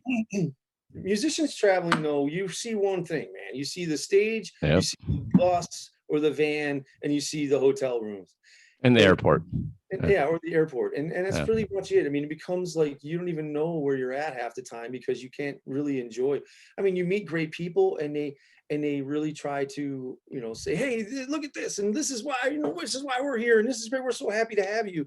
And you get really close to the people of different, you know, different towns and different locations, but you never, you know, I never really had a chance to, you know, kind of dig in. Only a few places, you know, in Texas, maybe it's, you know, maybe the East Coast a couple times, and in Michigan and in California, of course, but I've been everywhere. I'm like Johnny Cash in America, and I have to sit and think, oh yeah, that's right, I did do shows there, and because a lot of, for example, I did the House of Blues tour with Ted Nugent, and it's every House of Blues in America. So, you know, same food, same decor, same everything. Well, you're just like, pretty soon you're like, where, you know, you wake up and go, where House of Blues am I at now? Oh, you're in Orlando, okay. It's very, you know, you wonder why somebody can come out and say, you know, thank you, Cleveland, you know, I was just gonna say, you know, and get that mixed up. I mean, I can see how that can happen, you know, but I mean, being able to travel through America, again, it goes back to the people. And that's what that's what I enjoy the most is meeting the different people who represent each town, because that's the fabric of each place that you go to. I'm going to Dallas next week, right? For the market that I told you about. Now I'll send you a video of all the Western industry people. I'm anxious to see that. But now when I travel, I always try to book in a half or a full day, so I can go see the things. Like I went to Louisville for a trade show. Mm-hmm. And then I came home, and my friend, all the people I talked, oh, did you go see the Bat Company? Did you go see the Muhammad Ali Museum? Did you go do this? Did you go do that? And I kept going, no, I went there. I showed up. I got in the night before. I went to work the next day. And I flew home. And they're like, oh my God, you should have seen the riverboat, and you should have, you know. So now I always book in extra time just so I can go see. So when I go to Dallas, I'm going to go see South Fork Ranch, which is where they filmed the Dallas show. Absolutely. Who shot JR? Yeah. Great. Yes. But I mean, so I was going to ask you, like, now, you know, like, so when you come to LA, I know you want to get home to your 7-year-old, but are you ever going to try and book in? Because you seem very similar to me. Like, you want to go see different things when you travel. You know, when I travel with my family, I always, we do it all. Like when we went back the last time, we felt like it was strange because we felt a little like we were tourists, because we were in Manhattan and Newport, and we went to Universal. Our friend works for Universal, so she got us into the Universal, and he's always wanted to go, so we went there, and we did do, you know, we went around to some of our old haunts, and then we went around and seen some things. But when I come to LA, I would like to do some of the things I didn't do while I was there living, but I pretty much tried to, you know, we never sat still. When my wife and I we didn't have our son, you know, now it's me, him, and her, you know. Yeah. It's been that way for 7 years, you know, like I'm kissing her between, and he's so. But when it was her and I mean, we couldn't. She can't sit still anyway. She's like, you know, she's like a wet cat. You know, she just got to be moving all the time. And we were constantly going and seeing things. And you know, we would go I mean, I've seen a lot of stuff in LA, I've Yeah. been in different places. And I was telling somebody the other night how there's the house that Jim and Pam lived in, Jim Morrison and Pam in Laurel Canyon there. The guy that was renting it at the time I was in it, he was the Calvin Klein model, that was on all the billboards, in his underwear, and I went over there and he says, have you seen the bathroom? He was a foreign guy. I don't even remember his name, but I said, the bathroom, he's some Yeah, what are we doing here? Yeah. He's like, well, come with me. And I'm like reluctantly following this guy to his bathroom, but he takes out the vanity mirror, and in the vanity, inside the vanity there's a whole other bathroom that was Jim and Pam's original bathroom. Oh, sure. They just put a wall up, and they never renovated that part of the house. They renovated the entire house with this one section bathroom, this section, and it has I mean, everything's still the tile, the green, that old avocado green and tile, that porcelain tub, porcelain sink, mirror, and all of this writing that he had written poems to her, and all of this stuff is in there. And but anyways, the reason I'm telling you that is, as you know, that's how Hollywood is. I mean, you're in a piece of history in every moment. You go to the Roosevelt, you go. I recorded at Capitol Studios and amongst others, and that was always a big deal to me because being in the, that's not King Cole's piano and stuff like that. I mean, wow, here we're gonna put you in this, in this Neumann mic here. This is when Sinatra used on this, and just being, or the board there, Steve Miller bought, because he wanted a certain board, and he just bought it, and did after he did the Joker, and so it's just, I love the history of Hollywood. And yes, when I come back, I'm just going to soak up more history, like I went by Sound City, in the Valley. Yeah. And it's kind of dumpy, and you're like, well, that's, Fleetwood Mac, Rumors, Nirvana, and then you just Johnny Cash, you're like, and it's just dumpy little place, You also did a bunch of bands that did stuff there. There's always well, LA is one big, I mean, people come to Hollywood. I don't know how they think Hollywood's. I was dumbfounded the first time I came to Hollywood, because it's just, you expect everything to be, it's not clean and wonderful, and it's just not at all. Actually, when my family comes in town and they want to see everything, so I've lived in California for 45 years. Wow. I always swore I would never take one of those Hollywood tours, the buses, around Hollywood. I'm like, fuck, tourists, My daughter, when she was getting ready to go off to college, I go, what do you want to do? Because she was going back to Maryland. And she goes, I want to take one of those tour buses. I'm like, oh, all right, we're going to be tourists for the day. Yeah. So wait, we're right on Hollywood Boulevard, right by the Kodak Theater, and where all the buses hang out. And I go up to the guy and he goes, oh, so you got two girls, my two daughters and myself. And I'm like, $40 a person. I'm like, see ya. Right.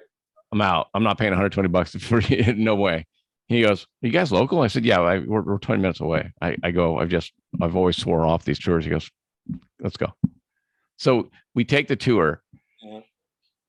And I'm like, and he showed me stuff that I've driven by hundreds of times. And I never went, oh, that's where they filmed The Pretty Woman. Oh, yeah. That's the Iron Man house. Oh my God, you're right. That is the Iron Man house. Yeah. That I've driven by thousands of times. And because you never look at it from that lens, because like when you're on Hollywood Boulevard, you're like, oh, being careful. And if you look up and you go, oh yeah, that's where Richard Gere climbs the ladder at the end. And yeah, all that stuff is wonderful, but it also disappoints the heck out of me. Yeah. When you realize things, I went to David Letterman back in the 90s. I was, and I couldn't believe that how, at the Ed Sullivan Theater, how small it was, and how, Dave's desk is, and here's Paul Schaefer, and here's the desk. So when you're shooting camera, there's Dave at the desk, and he's throwing pencils and everything like that. And then when you goes over to Paul, then you get this shot of the band, and those frames, it seems vast because when they bring a band out to perform, if you remember Paul Schaefer's, you know, the band was over here and Dave's desk was here, and then the band would perform in the middle. And, you know, when you're a musician or you're an artist, you're always thinking that the stage size is usually standard of a theater or you know, something like that. Not on TV. No. I mean, it couldn't have been bigger than this room. 15 feet across between Paul's keyboard and Dave's corner of his desk, you know, and it's so small. And I remember just thinking, wow, that's it. This is it. Yeah, this is it. You know, I was on one of the most disappointing things was I was on Let's Make a Deal. Me and my buddy, Let's Make a Deal. Yep. Oh my Lord, what a racket that was. I mean, you know, just going and waiting in line. We waited in line with this family they came to because you have to dress up in a costume. Yeah. I was a cowboy, of course, with a hat, and he was a doctor, like, you know, and we had some funny stories. But we were in line. You had to wait in line. This is line crap, you know. Gonna wait in this long line. Then you have to be interviewed, of course, to them to figure out if they want you on the show or not, if you're going to be one of the contestants. Yeah, that was the CBS Studios, right over by the Grove. Yeah. Because I've seen them in line. I think it's over by the Grove. They had it at over there off of Sunset, and do you know where you were over by Paramount. Sunset and the 101, right there in the corner. Yeah. They had it in there, and the whole set's a dump. I mean, like chewing gum under the table. I mean, just it's been there a while. A million kids. I mean, it's like, I mean, yeah, you want to wear and then, you know, we were standing in line with a family. It was a family who came as bathroom accessories. I mean, no lie. Like one guy had the toilet seat over. I was going to say. Right, the mom and they look like they came from, you know, I don't know, you know, like maybe 2 hours south of here. Yeah, wherever, you know, a couple hours south of here, maybe like in the deep. No, I got you. You know, something to that effect. You know, very very interesting and nice people, but their costume choices weren't, you know, and then they interviewed us for that, and I just couldn't believe how it all ran, you know, how it all was, as opposed to how it is portrayed on television. And you know, and you think about society waking up every day and watching on a daily basis, watching like The Price is Right and things like that. And you wonder, you know, like what, you know, I wonder, I know, I mean, watching it, you're going, wow, that's great. And so surreal. Yeah. When you see some of the spots, like you're saying, and where they filmed a lot of things, it'll just be like a corner of something. Or just, you know, something that looks like it could be from the 1800s, and it's, you know, next to McDonald's, you know, or absolutely. Well, you know, like MASH was filmed up in the Malibu Mountains, right? Yeah, the scenes, it's still there. Yeah. Well, it burnt, unfortunately. The whole thing burnt. Right? Yeah. There's still some things up there though. Is there? The Bat Cave was in Santa Clarita, right on the way up to Magic Mountain, you know, because we just watched the first episode of the Adam West series. And my wife's like, where is that? And I go, that's right up Santa Clarita. We've driven by that right off the 14. And she's like, really? Yeah. Like, I love stuff like that too. I really do.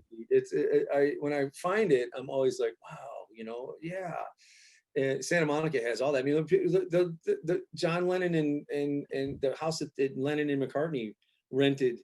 Yeah. For, you know, they with Keith Moon and wrote all of these great songs and where they basically decided to not be a band anymore was crazy right there in Santa Monica. And you know, John Lennon would, you go to Shay J's all of the time. You know, I mean, people don't realize that Shay J's was such an epicenter for like the Rat Pack and where like JFK used to pick up Marilyn Monroe on Incognito and allegedly.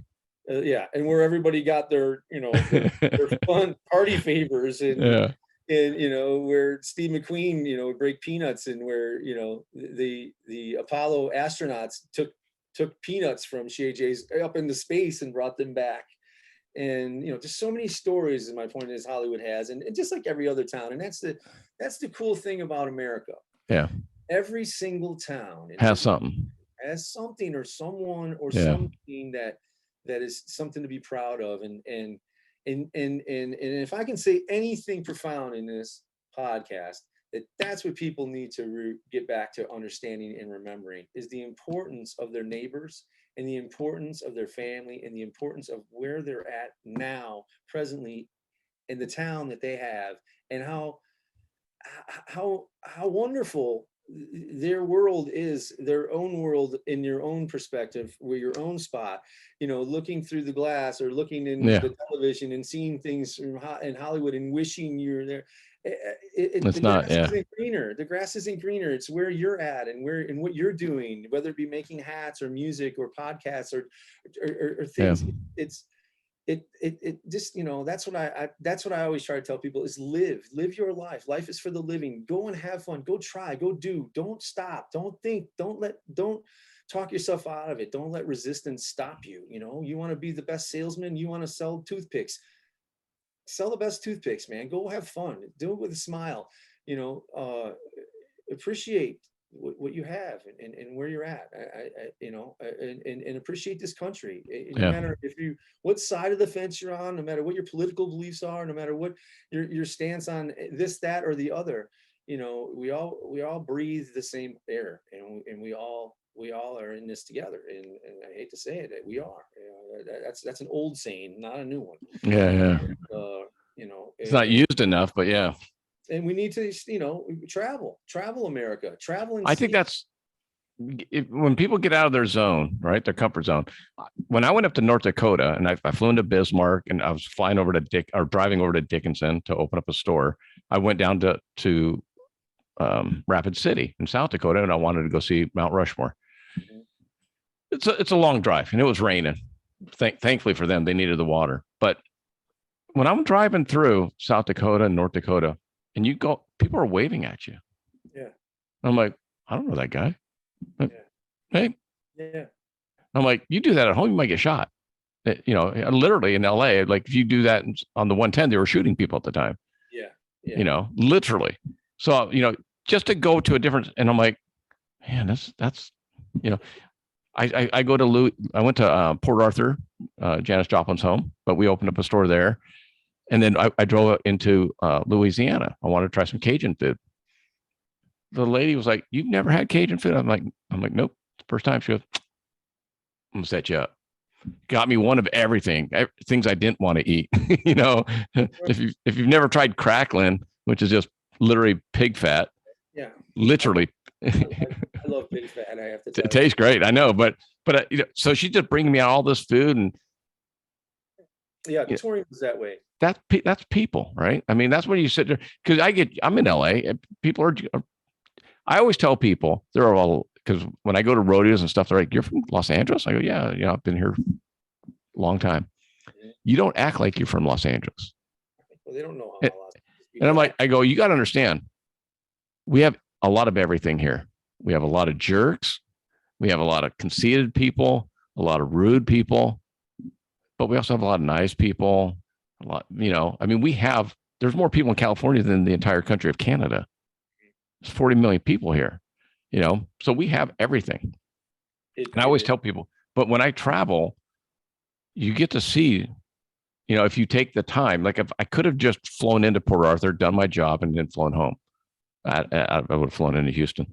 But I took the time, the extra half day, to drive over to Louisiana and go eat some Cajun food, and I left my mark, because that lady went, God, I met this boy from Los Angeles. He was super nice. And you know what I mean? Versus having a negative comment about a Californian. Yeah. I drove from, once I drove from Houston to LA and by myself. And I had all the time in the world to get back to LA. So I saw a sign that said, 20 miles to Tombstone coming down. Yeah. Gotta go. Well, gotta go. Went in there, met a ton of people. Ended up staying the night. Got to, didn't have to spend a dime. Howling at the movie in front of Big Nose Kate's and the Birdcage Theater, and reliving that whole the whole thing. The OK Corral. And I thought, man, and that's what I'm always saying. Like when my wife and I drove from LA to here when we moved. So, my wife says, we're going to do 2 days in New Mexico. And I went, oh, and then I had, superstitious friends are going, you're not going to go through New Mexico. You cannot drive through New Mexico. That's where Indians go to pass away. And, Really? Well, that's what people would say. That's where, that's where a lot of the native, there's a lot of spirit in New Mexico. Of course. I mean, there's so many things, and I would say it's probably like the Taos area. The most Native American state in the Union, I would think, in New Mexico. It's there's reservations up in I know there's reservations in America, but when you go through there, you get you get that vibe, and I was a little like, I don't know, it's a long way when you go, and when you get through, you stop at some of the truck stops, and there's whole walls of what's on milk cartons, missing children and stuff, and it's like little traveling across the country, and you see everything. Well, I also brought I have a license to carry a gun, so I brought all of my valuables. There's no way what am I going to do? Hire an armored vehicle? So I strapped everything to me that I had in solids, say, and so I'm like, and I toured with Ted Nugent, so I'm not I've got pieces on me, so I'm driving through, and we're going through. I'm like, going into truck stops with the family, standing outside the door, tripped out. But the trip, anyhow, I had all of this in my mind of how it was going to be. The trip was wonderful. It's some of the best memories I've ever made. New Mexico was incredible. We went through the White Sands. We went through, the Carlsbad. I'm saying I love New Mexico. I never knew about the Indian spirits and all that. I never heard that. If you go to the Carlsbad Caverns, have you been there? If you haven't been to the Carlsbad Caverns, it is, there's caverns that they haven't even discovered there, that, they just put it this way, they discovered one cavern where there's a hole, and they hog out the hole enough for a guy to get a rope down, and it's as big as the Pontiac Silverdome. Oh my God. So when you go into these chambers, they're just they just keep going. They're not stopping, and so you see where the Native Americans lived. Where just how the whole area is, and from the top there going into Carlsbad and going into the caverns, it's just desert land.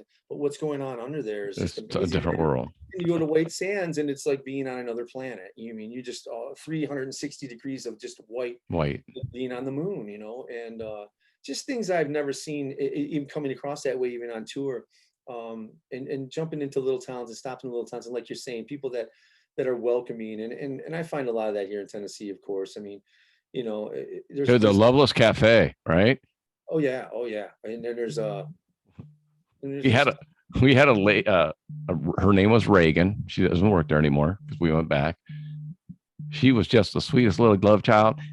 Have y'all been here before? And we're like, nope. Where y'all from? California. I'm gonna get you some biscuits. Don't you worry. I'm gonna get some fresh biscuits from the back. Don't you worry. I'm gonna set you up. I'm like, okay, and she did. It was awesome. Yeah. But Southern hospitality was real.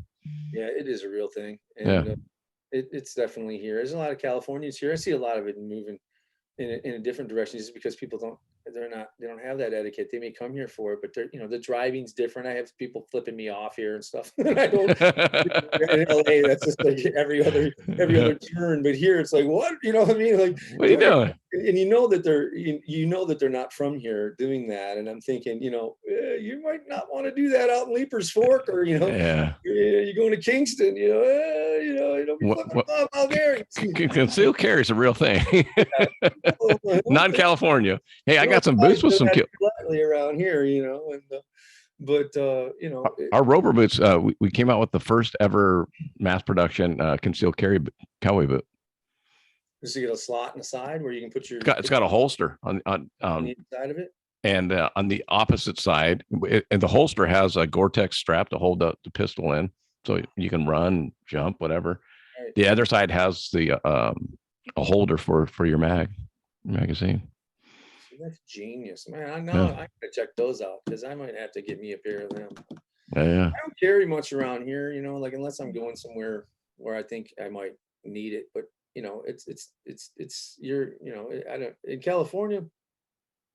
Yeah, a lot of places I just have it because I wanted to make sure that in case I needed it, I didn't want to be in a knife fight, And we do the there's areas we have the jewelry check.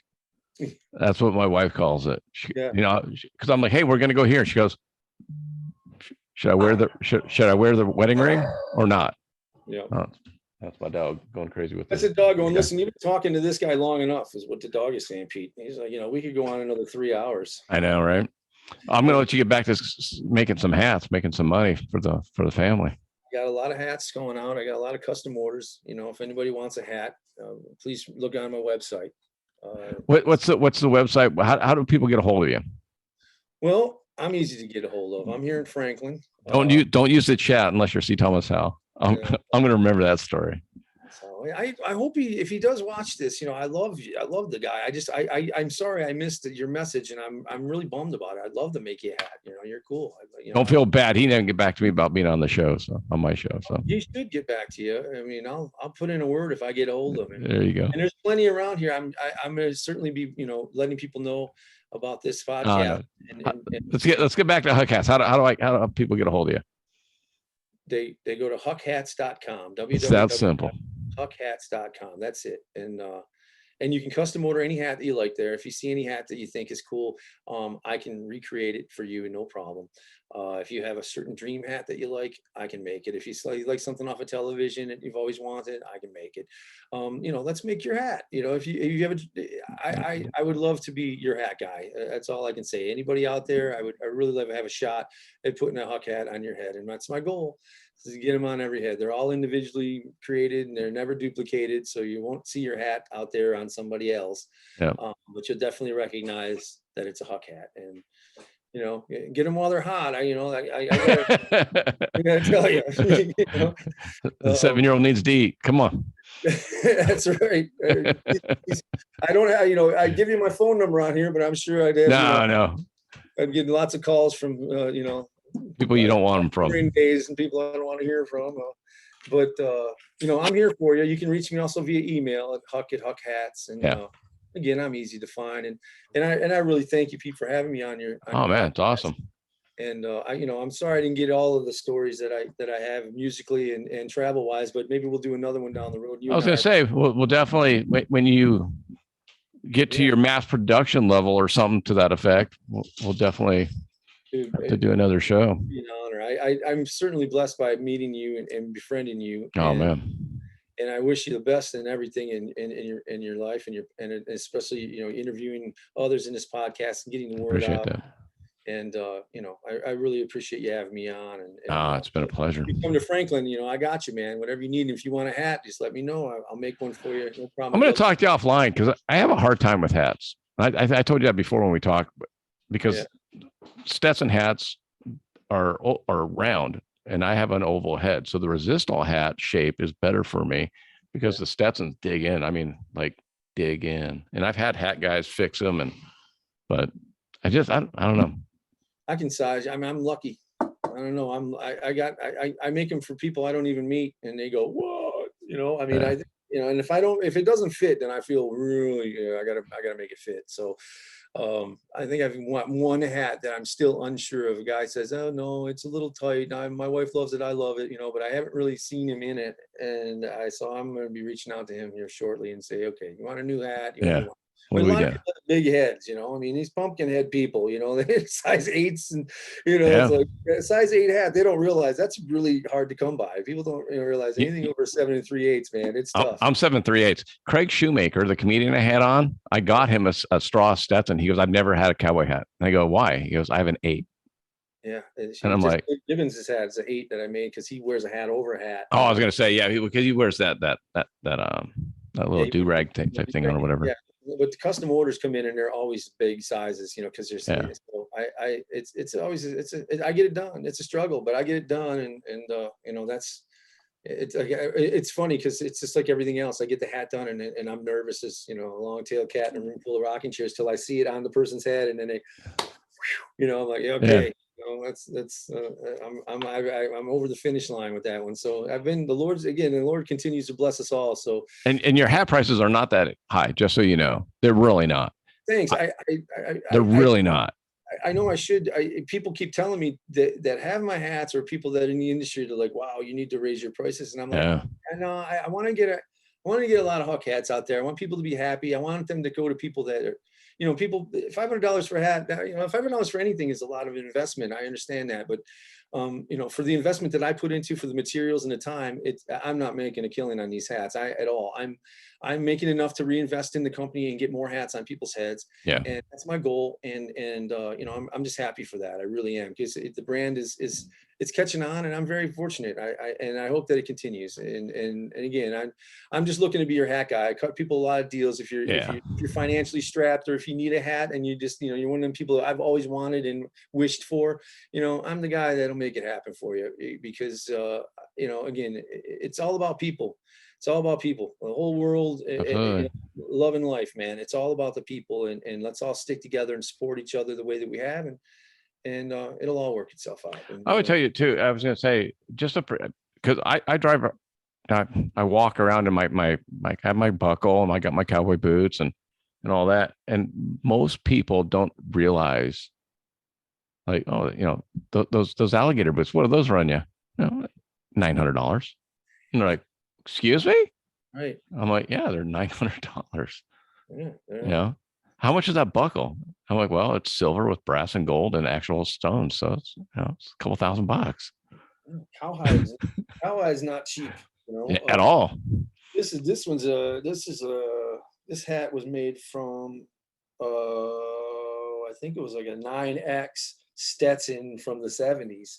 So, you know, yeah, this hat would, if you were to buy this hat, it'd be $300 or any lower or more, just to buy it with the, you know, looking 70s. So, you know, just so people know, I mean, I don't like that. My cost is high on this material, on the materials of this that I make. But again, I'm trying to build a brand, and I'm trying to put something that I'm trying to put things on people that they're going to love and cherish and give to their sons, or you know, I want to pass on. I know that hats, hey, I'm buying hats. Like I said, I'm getting this hat from the 1940s, and look at it. I mean, it's alive, and it has history. It's going to have new history on someone else's head, but the history that it's had is special as well. And I'll take a picture or maybe a video when I go to the boot barn up in Paso Robles. It was one of the original boot barns, and they did a hat collection of all the old cowboy hats of all the cowboys that would compete at the Mid-States Fair. Oh, wow. And I mean, it's 30s, 40s, 50s. And like, I'm like, what do you can do with those hats when, because Boot Barn's gone through a corporate transition, and they're like, a lot of people ask us for the hats. So I'm like, okay. That's like Picker Mike, you know. I know, that's what I'm thinking about you. Yeah, I saw him in Leapers, and because of the Volkswagen, you know, he's, oh, that's beautiful, you know. And I gave him this picture. I did this picture of my car. It photographed it with the Easy Rider bike, and they had it in. Oh, nice. Yeah, I'll send it to you. Yeah. But I made 3 prints. One was in my son's room, and then I gave one to my father, and then I gave one to Mike. I picked him up, but I told him, I said, man, you know, you go out there in America, you find anything hat related, dial me up. He's like, okay. He hasn't called me yet on anything, but you know, I said, it'll come. He goes, I have a ton of hats. I have a hat collection. I go, I bet you do. You know, I go, yeah, let me in on that. You know, so I'm trying to weasel in on Mike Wolf to see if he'll get me into his hat game. But you know, there's a lot of people that make hats. I think you should check them all out. That's what I tell people before we go. If you're interested in hats, go check them out, man. Check everybody out, price them, look at them, understand what you're buying, look at the materials, you know, and get an idea, and then you'll understand. And then come to Huck Hats. That's right. Come to me, and you'll understand what I do, and I'll make you a custom hat that you'll love. Again, you'll it'll be your hat, you know, and that's what I want. You know, I wear my hat all the time, and it's funny. I couldn't wear this hat. I like it, but you know, you like the open road. My hat is this. This is my hat, you know, and it's on my hat. So I want to make this. I want to make hats like this for everyone. So I got you. They got their hat, just like you make boots. You know, you sell the boots. You make the boots for the people, and you know that's why your boots are the best. And I'm not afraid to say it. I've looked at them and felt them, and I can't wait to own a pair. I really can't, because I'm itching. I'm itching to have a pair of them boots. I'm curious to see what boot you would pick. I like them black ones with the you know, the alligator or the snake. And you had 3 of them on your page, right? And you had a red one, a green one, and a black one. And those are really Oh no, those weren't snake. Those are fish. Really? Yeah, there's Pararuca. I like fish too. Those are awesome. Yeah, those are fish. Well, on tour, that's what I wore. I had a constrictor pointed vintage boot. I bought it. I don't know when they used to have the shop in LA that was like all the Western stuff from the movies. They would take it from the sets, and then this guy would buy them, and they were like all the shirts and in the Valley. Hats. No, it was like in North Hollywood. It was in Hollywood. No, it was in Hollywood. There's one in North Hollywood. Across from Swingers there on Beverly. It was just like a parking lot where a guy had tents. Okay. It was back in the early 2000s, but you could buy any. I mean, I still have a ton of Western shirts and boots that I bought from there, really cool ones. And but that's what I wore on stage all the time with these snakeskin boots. They were pointy toed. I don't wear that much. I'd like to have a pair of square toes. That's what everyone wears around here. I mean, heck, I see them in short. They're in gym shorts and they're on. We love those guys. They're here. I know. But yeah, listen, I take your time. You're gonna have to do a lot of editing, I'm sure, with me. And but listen, anything that I can do for you here in Franklin, mi casa, su casa, I hope I'll be out there. I fly into Nashville when I have to go see my daughter. So great. Well, I tell you what, please let me know, and we'll go and we'll do some traveling, and maybe we'll go and see some things around here. Go down the road. And that way we can share them on future podcasts. And, you got a deal. Most importantly for you and all the listeners and watchers out there, just be safe, love each other, take care of each other, and buy a Huck hat. There you go. Done. Thanks, Huck. I'll talk to you soon, bud. We'll be talking to you soon. All right. All right, boss. Thanks again, man. Bye-bye. Bye-bye.